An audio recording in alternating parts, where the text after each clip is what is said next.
Okay, அவனுக்கு net connection திருப்பி போயிடுச்சு.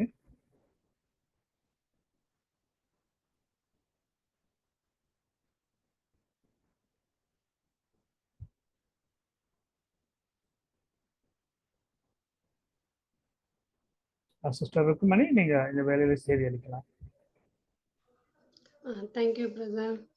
கர்த்தருடைய நாமத்துக்கு ஸ்தோத்திரம் உண்டாவதாக.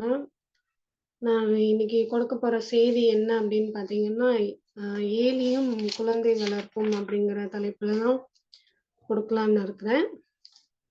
ஸோ நம்ம எல்லாருக்குமே ஏலி பத்தி தெரியும். ஏலி வந்து அவரோட காலத்துல ஒரு பிரதான ஆசாரியனா இருந்தாரு.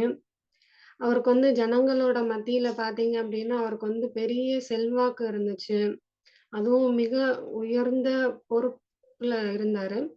நமக்கு எல்லாருக்குமே தெரியும், சாமுவேலோட காலத்துக்கு அப்புறம் தான் சாமுவேலோட காலத்துல தான் வந்து ராஜாக்கள்லாம் வந்தாங்கன்னு சொல்லி தெரியும். ஸோ ஏலியோட காலத்துல வந்து ராஜாக்கள் யாரும் கிடையாது. ஸோ இவரு தான் வந்து அந்த இஸ்ரவேல் ஜனங்கள ஆட்சி செய்றவராவும், பிரதான ஆசாரியனாகவும், ஒரு உயர்ந்த வந்து ஒரு பெரிய முக்கியமான ஒரு பொறுப்புல இருந்தாரு. அப்படின்னு நமக்கு எல்லாருக்குமே தெரியும். ஸோ அவரோட வாழ்க்கை வந்து மத்த ஜனங்களுக்கு எல்லாருக்குமே ஒரு உதாரணமா இருந்துச்சு. இப்ப நம்ம காலத்துல எடுத்துக்கிட்டோம்னா, நம்ம வந்து ஒரு கிரிக்கெட் ஸ்டார ஃபாலோ பண்றவங்களா இருக்கிறாங்க நெறைய பேரு. தோனி என்ன பண்றாரோ, அந்த மாரி எல்லாம் பண்றவங்க இருக்கிறாங்க. ஃபேமஸ் மூவி ஆக்டர்ஸ் பண்றது எல்லாமே வந்து பண்றவங்க நெறைய பேர் இருக்கிறாங்க. ஸோ அந்த மாரி நெறைய பேரு அந்த மாரி நெறைய பேரு இருக்கிறாங்க. ஸோ அந்த மாரி பார்த்தோம் அப்டின்னா, ஏலிய வந்து அந்த காலத்துல உள்ள ஜனங்கள் எல்லாருமே அவரோட வாழ்க்கைய உதாரணமா வச்சு வாழ்ந்தவங்க வந்து நெறைய பேர் இருந்திருக்காங்க. ஆனா ஏலி வந்து ஜனத்த ஆட்சி செய்றவரா இருந்தாரே தவிர, அவரோட குடும்பத்த வந்து அவர் ஆட்சி செய்றதுக்கு வந்து தவறிட்டாரு அப்டிங்கிறது நம்ம எல்லாருக்குமே தெரியும். கடவுள் வந்து நம்ம தேவன் வந்து ஆபிரகாம குறித்து வந்து ஒரு இது சொல்லியிருப்பாரு. என்ன அப்படின்னு பார்த்தீங்கன்னா, தன் பிள்ளைகளுக்கும் தனக்கு பின்வரும் வீட்டாருக்கும் நீங்கள் நீதியையும், நியாயத்தையும் செய்து கர்த்தருடைய வழியை காத்து நடவுங்கள் என்று கட்டளையிடுவான் என்பதை அறிந்திருக்கிறேன் அப்படின்னு சொல்லி ஆபிரகாம குறித்து என்ன செஞ்சிருக்காரு அப்படின்னா, தேவன் வந்து நமக்கு சாட்சியா இந்த வசனத்த வந்து கொடுத்திருக்காங்க. இதே மாரி பார்த்தீங்க அப்படின்னா, ஏலிக்கு இந்த மாதிரியான ஒரு விஷயம் வந்து கொடுக்கப்படல. ஏலி வந்து அவரோட காலத்துல பெரிய அவர் வந்து உத்தமமா கடவுளுக்கு பயந்தவரா நடந்தாலுமே, அவருடைய பிள்ளைங்கள அவர் வந்து சரியான பாதையில வளர்க்க தவறிட்டாரு அப்படிங்கிறத வந்து நம்ம பார்க்க முடியும். ஸோ அதனால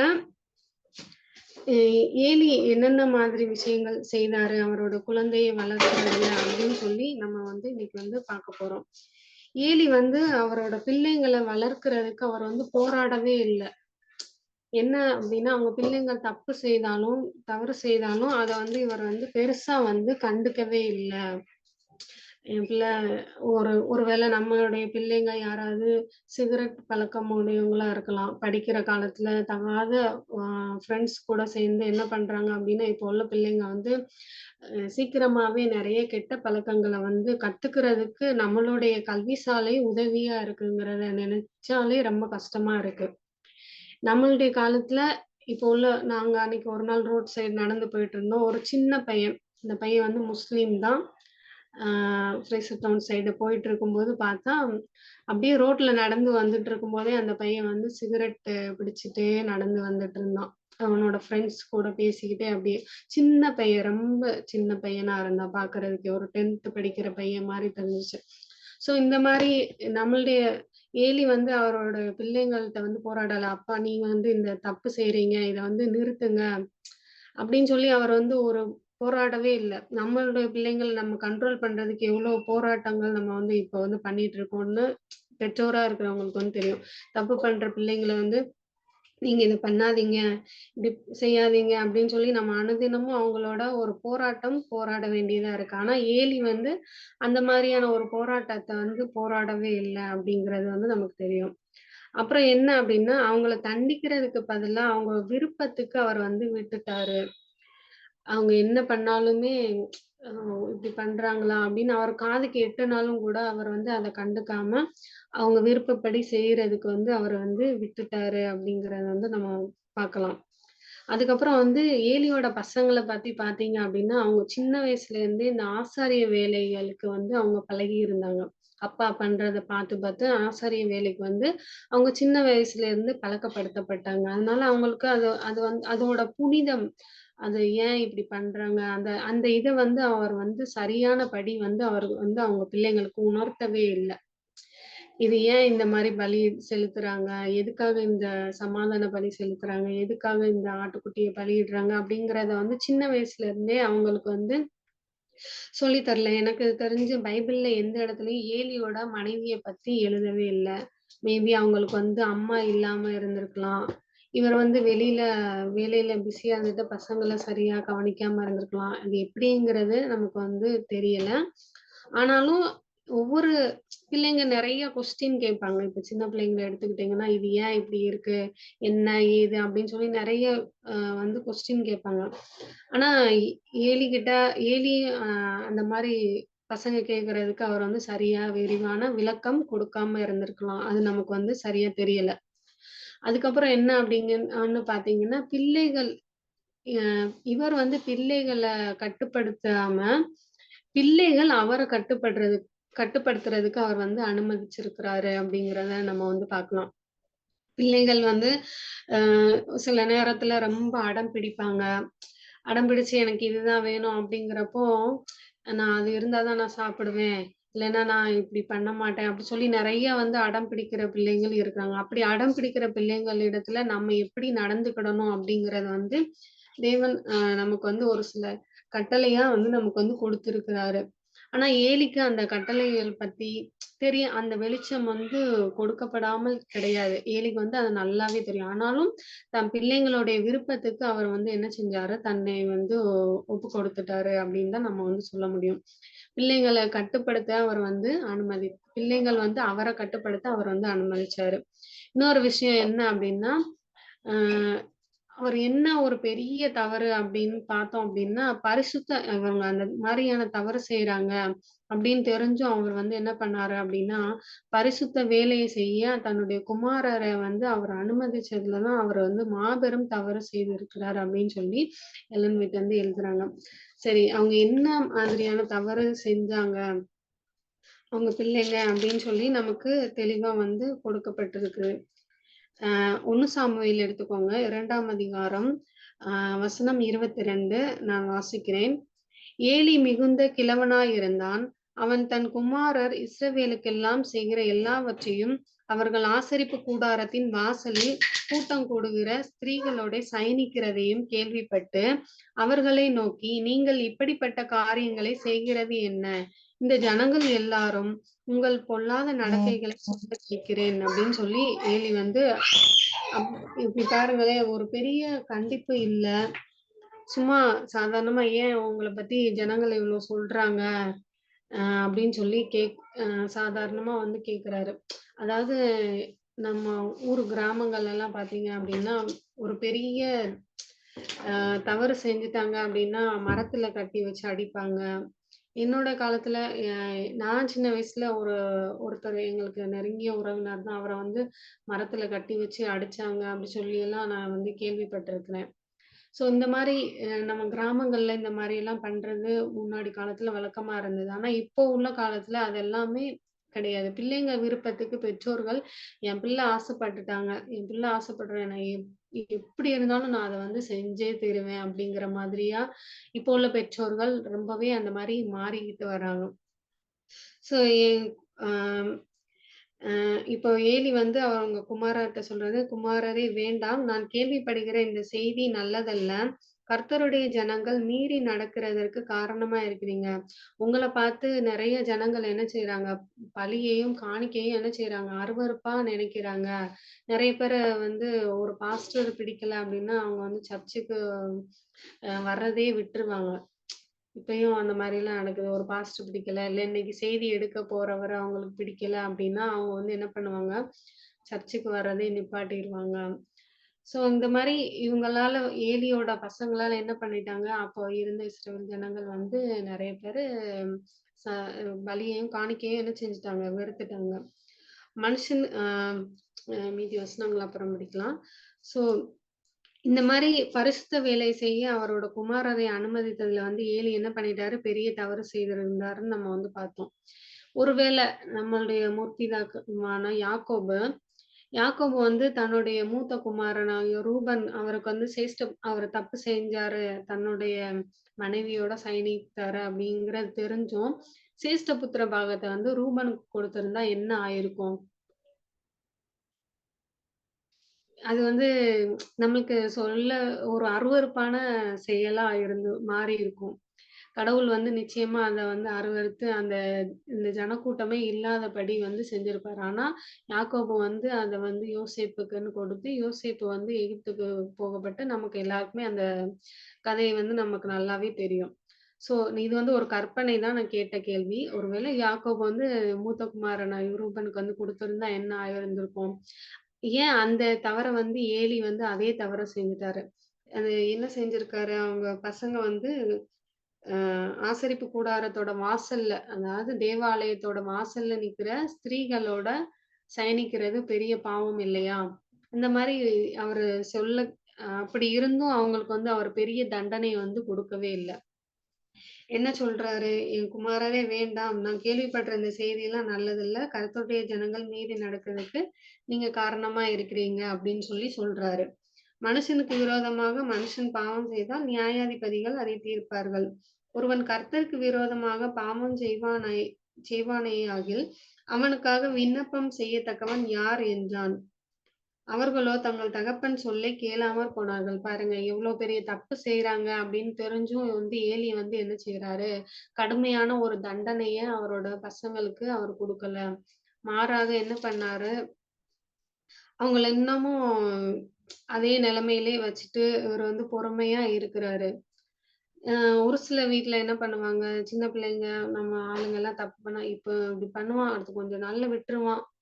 அப்படின்னு சொல்லி நம்மள நாமளே என்ன பண்றோம், நம்ம முட்டாளாக்கிட்டு இருக்கிறோம். அதே மாதிரி தான் ஏலியும் வந்து என்ன பண்ணாரு, பிள்ளைங்கள கண்டுக்கிடாம அப்படியே விட்டுட்டாரு. அவங்களுக்கு என்ன பண்ணாரு, வெளிப்படையான அந்த அவமானத்த கொண்டு வர்ற அவங்கள அந்த ஆசாரிய வேலையிலிருந்து எடுத்து அவங்கள வந்து மரண தண்டனைக்கு உட்படுத்தி இருக்கணும். அவங்க செய்ற தவறுகள் எல்லா ஜனங்களுமே அறிந்திருக்காங்க. அப்படி இருந்த ஏலி வந்து என்ன பண்ணியிருக்கணும், அவர வந்து அந்த வேலையிலிருந்து எடுத்து அவங்கள வந்து மரண தண்டனைக்கு உட்படுத்தி இருக்கணும். ஆனா வெளிப்படையான அந்த அவமானத்த கொண்டு வர்ற அந்த தண்டனைய கொடுப்பதற்கு பதிலா என்ன செஞ்சாராம் ஏலி, மிகவும் இன்னமும் அவங்கள வந்து பவித்திரமான, நம்பிக்கையான அந்த தகுதி, அந்த ஆசாரிய வேலையிலேயே அவர்கள வந்து நிலைநிறுத்தி இருந்தாரு. இன்னொரு தவறு என்ன செஞ்சாரு அப்டின்னா, அவர வந்து தேவன விட என்ன செஞ்சுட்டாங்க, தேவனை விட தன்னுடைய குமாரர வந்து அதிகமா கனம் பண்றாரு. அப்டிங்கிற இந்த வார்த்தைய நம்ம வந்து பைபிள்ல படிக்கலாம். எங்க இருக்குது அப்டின்னா, ம்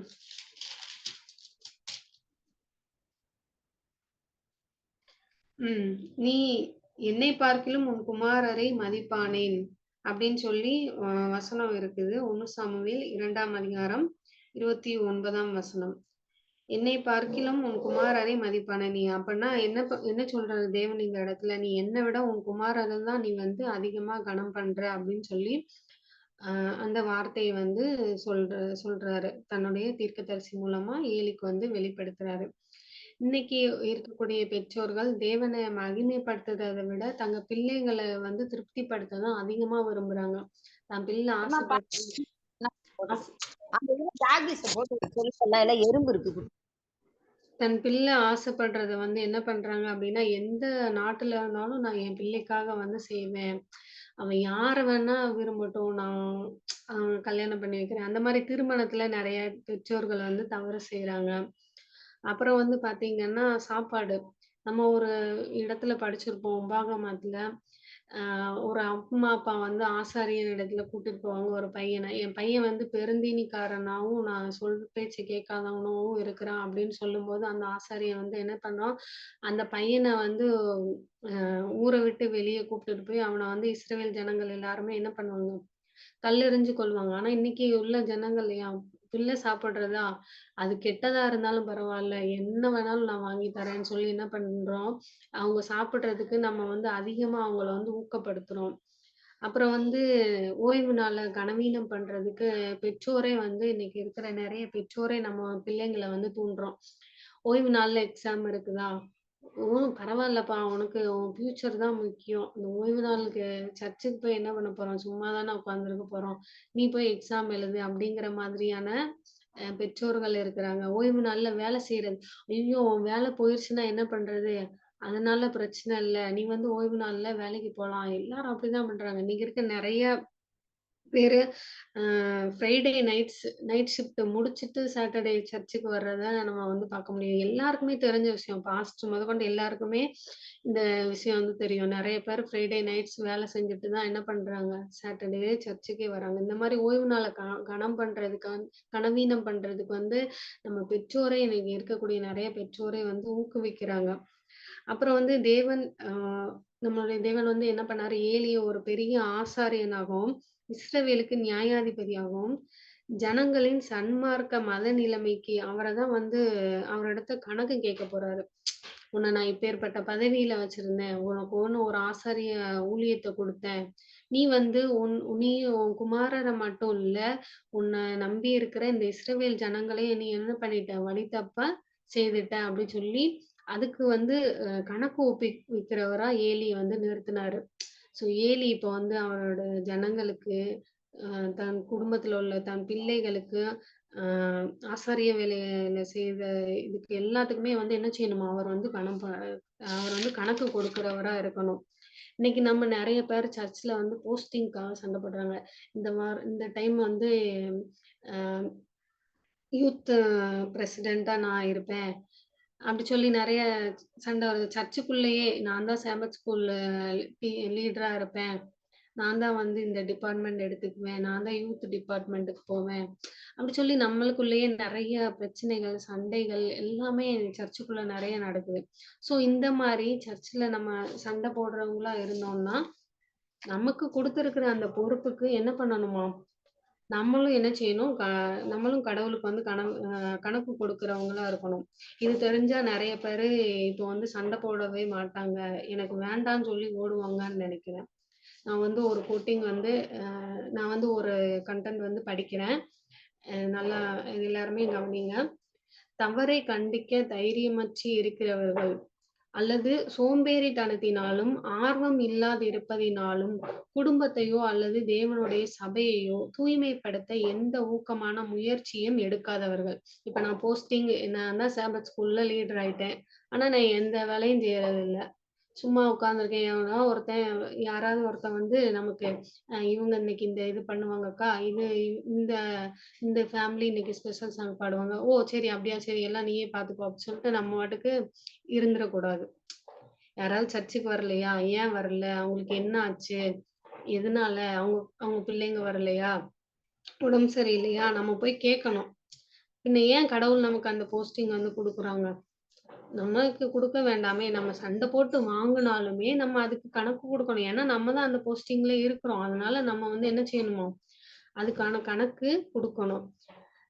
ஊக்கமான எந்த முயற்சியையும் எடுக்காதவர்கள். நம்ம எந்த முயற்சியும் எடுக்கலன்னா, தங்கள் கடமையை நிராகரித்ததினால், நான் என் கடமையை செய்ய தவறினா, அந்த வரக்கூடிய அந்த தீமையான விளைவுக்கு ஒருவேளை நான் ஒரு ஃபேமிலிய நான் கண்டுக்கவே இல்ல.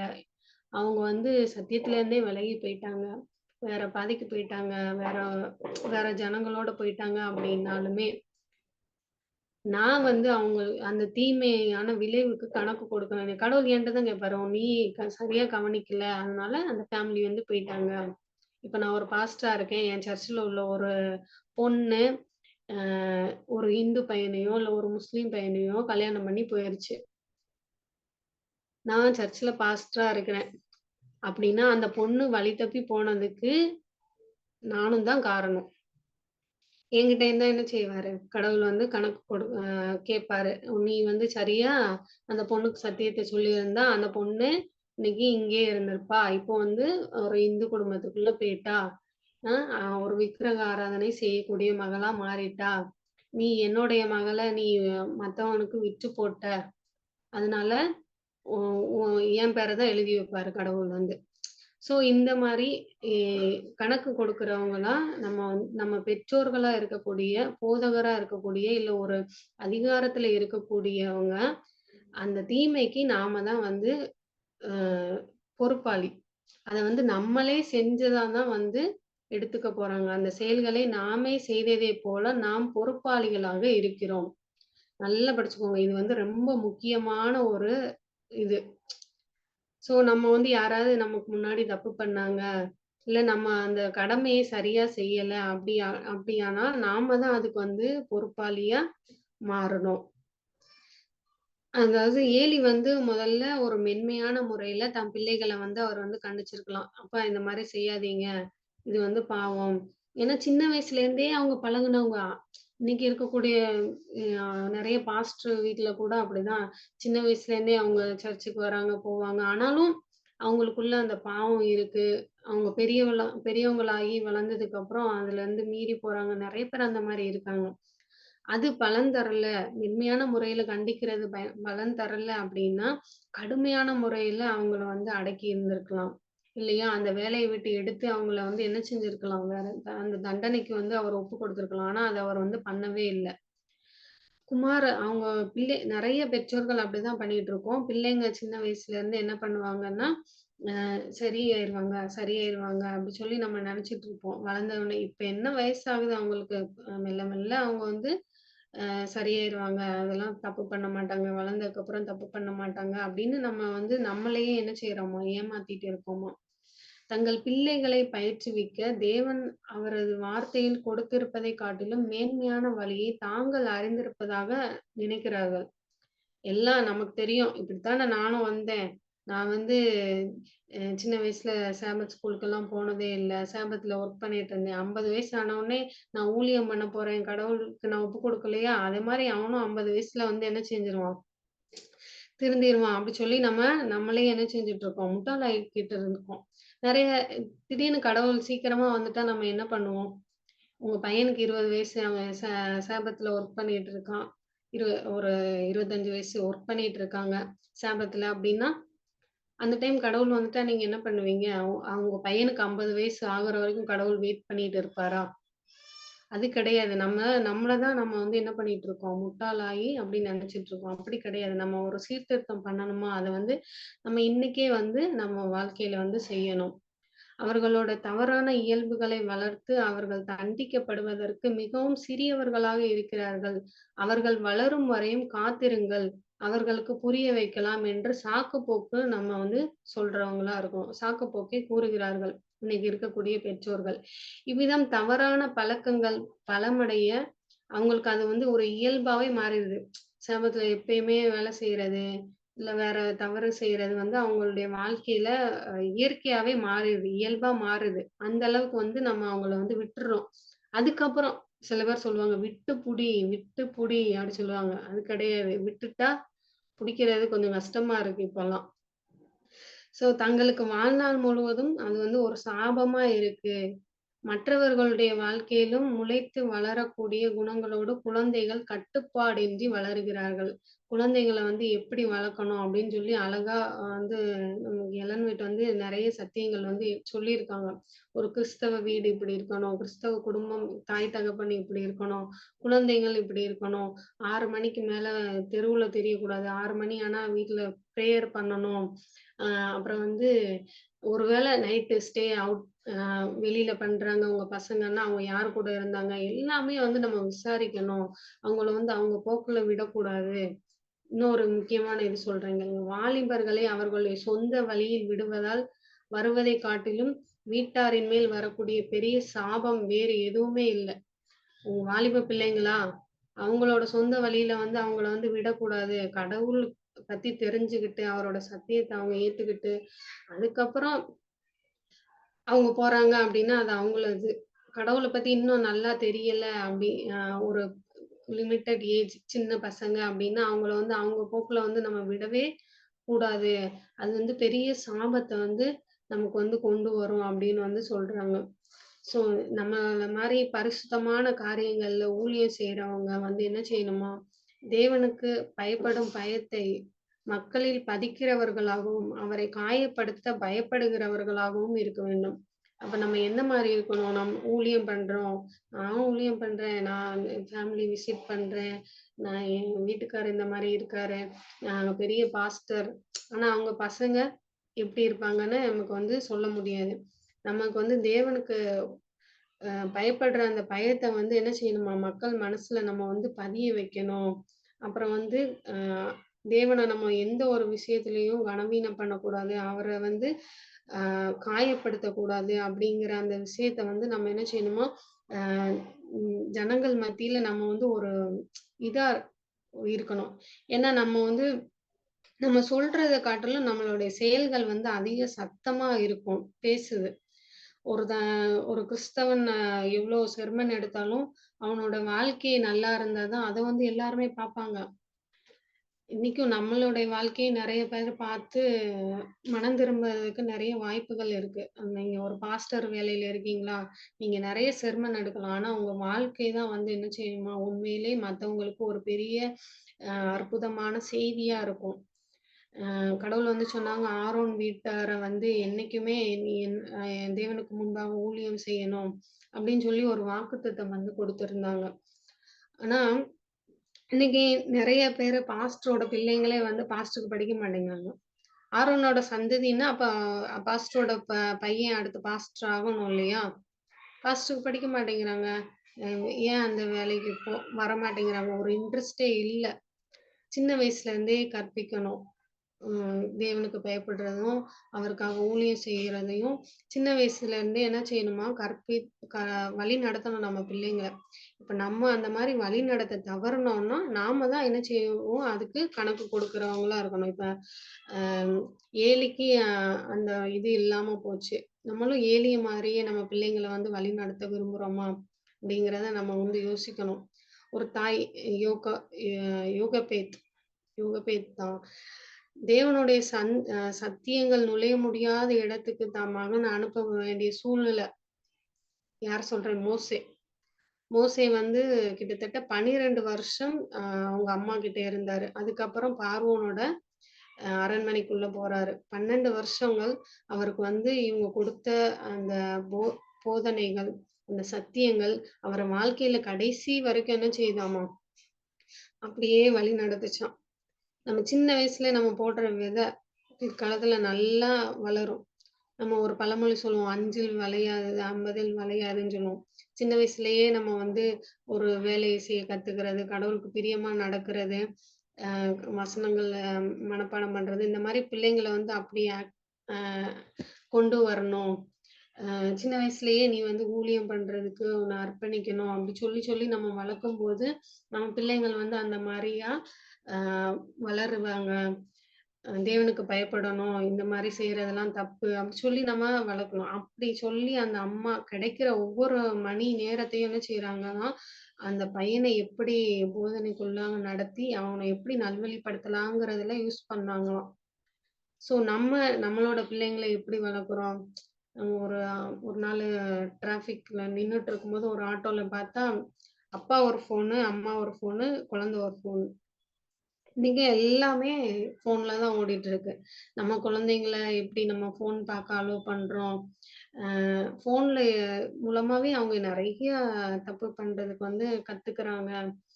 ஸோ இந்த மாரி நம்ம என்னென்ன தவறு செய்றோம்? நம்மளுடைய வாழ்க்கையில எப்படியெல்லாம் தவறு செய்றோம்? நம்ம முதல்ல தேவனுக்கு நம்மள வந்து ஒப்புக் கொடுக்கணும்.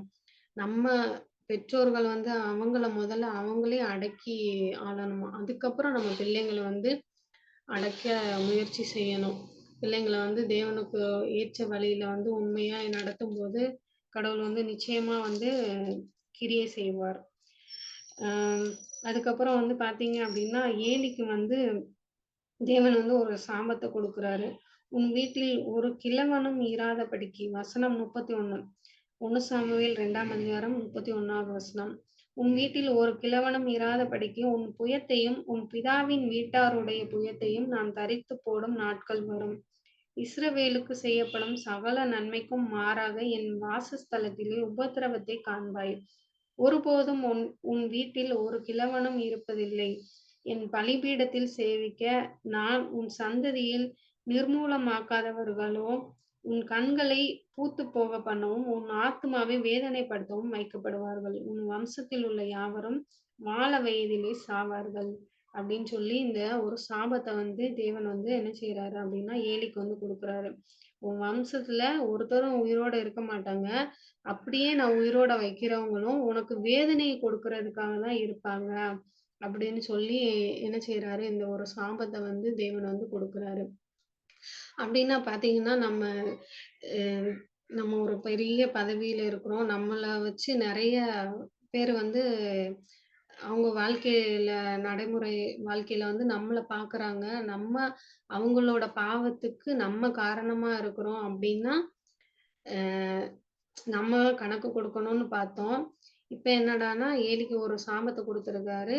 உன் வம்சத்துல மீதி இருக்கிறவங்களும் நான் இந்த தவறுக்கு பொறுப்பு. ஏலிதான் இந்த தவறுக்கு பொறுப்பா இருக்கிறாரு. அதனால அவருக்கு அந்த சாபத்தை கொடுக்குறாரு. உன் வம்சத்துல மீதி இருக்கிறவங்களும் என்ன பண்ணுவாங்களாம், உனக்கு உபத்திரவம் வேதனை கொடுக்கறதுக்கு தான் இருக்கிறாங்க அப்படின்னு சொல்லி சொல்றாங்க. ஸோ நம்மளும் நம்ம அஹ் மத்தவங்க பாவத்துக்கு காரணமா இருக்கோமா, இல்ல நம்ம பிள்ளைங்களை பாவத்துல வழி நடத்துறவங்களா இருக்கோமா? நம்ம குடும்பத்துல என்னதான் நடக்கும் அப்படின்னா வேதனை தான் நமக்கு, நிறைய வேதனைகள் தான் பெருகும். ஸோ நம்ம பிள்ளைங்கள வந்து சரியான பாதையில வந்து நடத்தணும். தேவனிடத்துல கேட்போம். இன்னும் இத குறித்து நிறைய இருக்கிறது. அடுத்தடுத்த நாட்கள்ல நம்ம வந்து இன்னும் குழந்தைகளை எப்படி வளர்க்கணுங்கிறத குறித்து கூட நம்ம வந்து படிக்கலாம். தேவன் தாமே இந்த காரியத்தை ஆசீர்வதித்து கொடுப்பாருங்க. ஆமென். ஆமென், ஆமென். நல்லது ஒரு செய்தி. நம்ம வேலை வழங்கி சகோதரிக்கு ஜெபக்குழு சார்பாக நான் நன்றி தெரிவித்துக் கொள்கின்றோம். சிஸ்டர், நீங்க முடிவு ஜெபத்தை பண்ணிடுங்க. ஓகேங்க பிரதர். எங்களை நேசிக்கிற நல்ல பிதாவே, அப்பா இந்த அருமையான மாலை வேளைக்காக ஜெபிக்கிறோம். தகப்பனே, இந்த நேரத்திலும் ஆண்டவரே நீங்க எங்களோடு கூட இருந்தீங்க. இந்த செய்தி நேரத்திலையும் அதுக்காக உமக்கு நன்றி செலுத்துகிறோம் தகப்பனே. ஏலியை போல ஆண்டவரே நாங்க இல்லாம ஆண்டவரே எங்க பிள்ளைங்களை சரியான பாதையில நடத்தவும், எங்களுடைய சபை மக்களையும் சரியான வழியில நடத்தவும் எங்களுக்கு ஒரு நல்ல பலத்தை கொடுக்கும்படியாக ஜெபிக்கிறோம் ஆண்டவரே. மற்றவங்க தவறு செய்யும்போது ஆண்டவரே அதை நாங்க கண்டித்து திருத்தி உணர்த்த, அவங்க பாவ நிலையில இருக்காங்க அப்படிங்கிறத உணர்த்துவதற்கு எங்களுக்கு உதவி செய்யுங்க அப்பா. நாங்களும் அவர்களோடு சேர்ந்து பாவம் செய்யாதபடிக்கு எங்களை மன்னிங்க. எங்களுடைய பாவத்தை எல்லாம் மன்னிங்க ஆண்டவரே. மத்தவங்க தவறு செய்யறத நாங்க கண்டித்து உணர்த்த எங்களுக்கு பலத்தை கொடுங்க ஆண்டவரே. உம்முடைய கருத்துல எல்லாரையும் ஒப்பு கொடுக்கிறோம். இன்னைக்கும் நாங்க எங்களுடைய பிள்ளைங்களை கேட்டதெல்லாம் வாங்கி கொடுத்து அவங்கள செல்வ செழிப்போடு வளர்க்கலாம் ஆண்டவரே. ஆனாலும் உம்முடைய ஆவியானவர், உம்முடைய வழி நடத்துதல், உம்முடைய கிருபை, உம்முடைய இரக்கம் எங்களோடு கூட இல்லை என்றால் ஆண்டவரே நாங்க அஹ் சாபமான குடும்பமாக மாறி விடுவோம் அப்பா. எங்களுடைய குடும்பமும் அப்பா. அதுக்காக உம்மிடத்துல ஜெபிக்கிறோம் ஆண்டவரே. எங்க குடும்பத்தை பரலோகத்தின் பாதையில நடத்த உதவி செய்யுங்க. பரலோகத்துக்கு எங்க குடும்பமும் வருவதற்கு நாங்க ஊழியம் செய்ய எங்களுக்கு உதவி செய்யுங்க. எங்க குடும்பத்துல நடக்கக்கூடிய ஊழியம் தான் முதலாவது ஆண்டவரே. எங்களுடைய வாழ்க்கையை பார்த்து பிறரும் ஆண்டவரே மனம் திரும்பி வர உதவி செய்யுங்க. எங்களுடைய வாழ்க்கை மற்றவங்களுக்கு ஒரு நல்ல பாடமாக இருக்கட்டும். இன்னைக்கு இந்த கூட்டத்திலே கலந்து கொண்டிருக்க ஒவ்வொரு சகோதர சகோதரிகளையும் ஆசீர்வதிங்க அப்பா. உம்முடைய கரத்துல ஒப்பு கொடுக்கிறோம். தேவன் தாமே அவங்களை எல்லாம் ஆசீர்வதித்து வழி நடத்தணும். ஆண்டவரே இந்த ஊழியங்களை செய்யக்கூடிய சகோதரியையும் சகோதரரையும் ஆசீர்வதிங்க. அவங்களுடைய வாழ்க்கையும் ஆண்டவரே மற்றவங்களுக்கு ஒரு நல்ல பாடமாக இருக்க உதவி செய்யுங்க அப்பா. உம்முடைய கரத்துல ஆண்டவரை ஒப்பு கொடுத்து ஜெபிக்கிறோம். ஏற்றுக்கொள்ளும் வழி நடத்தும். இயேசுவின் மூலம் ஜெபம் கேளும் ஜீவனுள்ள நல்ல பிதாவே. ஆமென். ஆமென், ஆமென்.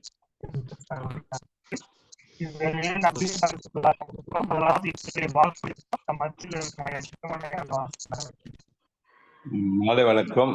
நல்ல ஒரு மெசேஜ் கொடுத்தாங்க. இதுல வந்து தேவன் அவர்கள் ஊழியத்தை ஆசீர்வாதம் பண்ணட்டும். இன்றைய வாக்குறுதி வசனமாக மத்தேயு 19ஆம் அதிகாரம் 26 வசனம். இட் ரீட்ஸ், இயேசு அவர்களை பார்த்து, மனுஷரால் இது கூடாததுதான், தேவனால் எல்லாம் கூடும் என்றார். நல்ல ஒரு வசனம். தேவனால் எல்லாமே கூடும். தேவனை பின்பற்றி செல்வோம். ஆமென். ஆமென், ஆமென்.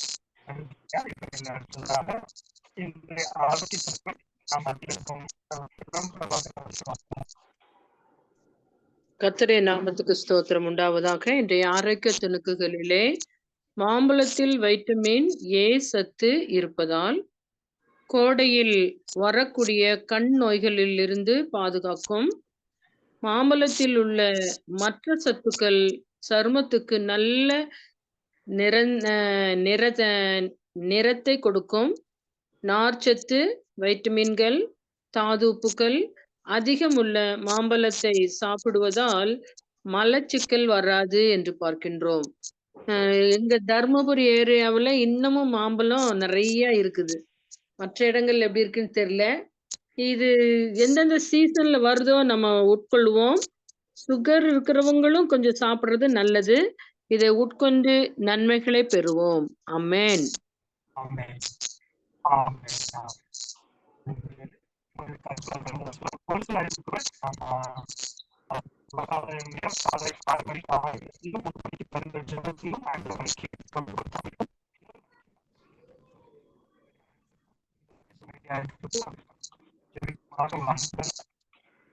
அடுத்ததாக 7 மணிக்கு நாம் வீட்டுக்காக நாளை இதே நேரம் அந்த அனைவருக்கும்